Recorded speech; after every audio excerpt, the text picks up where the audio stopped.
A champion is bred from hard times, scarred minds standing on the ledge. The squad grind all time, victory in spite of opposition. Welcome to competition. You pick a side, I pick a side, they pick a side.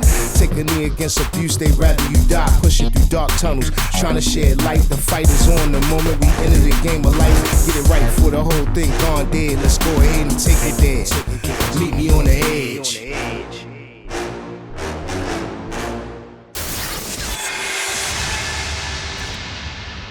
And now I've got some choice words. Okay, look, when is a kiss not just a kiss? Maybe when it's a non-consensual assault. Maybe when it's symbolic of years of disrespect by disreputable men with power. This kiss is what the world got to see after the Spanish women completed their World Cup triumph, beating England 1-0 in the finale. It was an improbable journey to a victory that in its aftermath was damaged.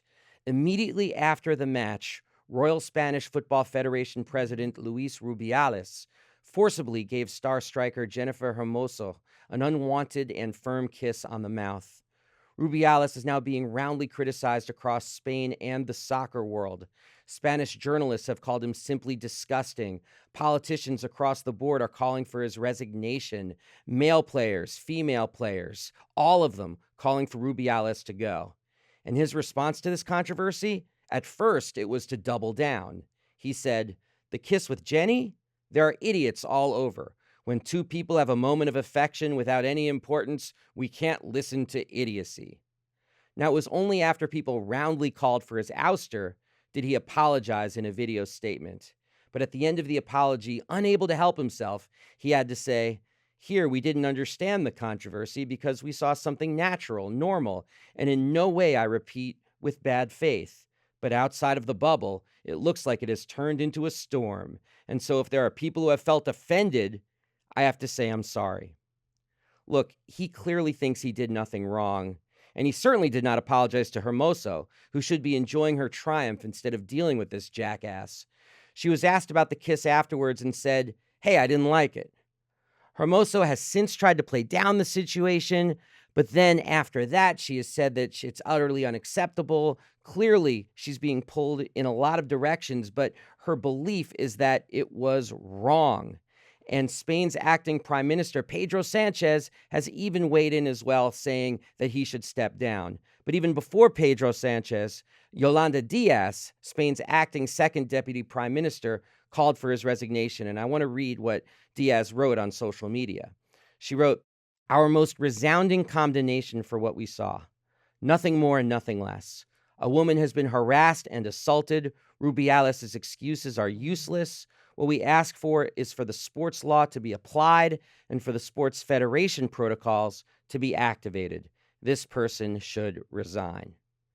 Now, Rubiales has made clear that he would not resign at all and would have to be fired. Again, he thinks he did nothing wrong. As Nancy Armour wrote for USA Today, the Spanish Federation posted an emoji of an index finger raised in the number 1 sign. But a middle finger would have been more appropriate because that's essentially what the Federation was giving its players. Coach Vilda is not one of those coaches who deserve credit for their victory. It is Spain's exceptional players who are responsible for the World Cup title. Their skills were honed with their clubs, Barcelona primarily, not with the national team. His players are also talented that all Vilda had to do was hand in a lineup and stay out of their way, and he could barely manage that. I also spoke to Brenda Elsie, a professor at Hofstra and co-author of the book Futbolera, A History of Women in Sports in Latin America, and people might remember Brenda Elsie from this program. She was a former guest. And she said to me that the leaders of Spain's soccer world possess, quote, "sexism matched only by their greed." She continued, "In the early 2010s, this generation knew their talent was being stymied by the Federation's blatant mismanagement of the national team and the domestic professional league. Protests have resulted in better conditions, if uneven and imperfect. This World Cup was a tale of players outshining the anachronistic sexists who run global football. If the Rubiales and Vilda thought they would get credit for the brilliance of these players, they must be sorely disappointed. It is a blessed joy that the people of Spain have embraced this team, with thousands greeting them upon their return home. Fans held watch parties in more than 100 cities. According to Armour, women's soccer in Spain is exploding in popularity despite the decades of patriarchal abuse and mismanagement.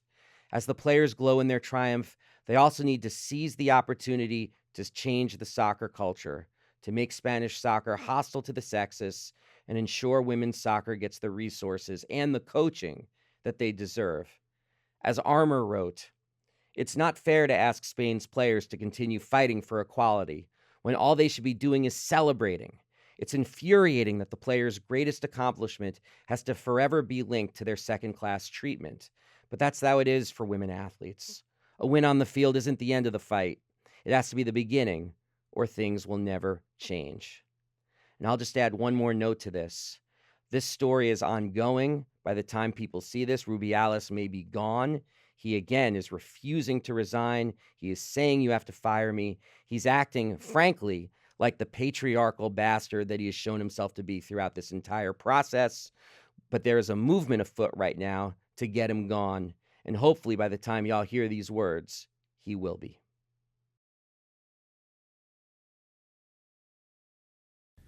Thank you so much for watching the Real News Network, where we lift up the voices, stories, and struggles that you care about most. And we need your help to keep doing this work. So please, tap your screen now, subscribe, and donate to the Real News Network. Solidarity forever.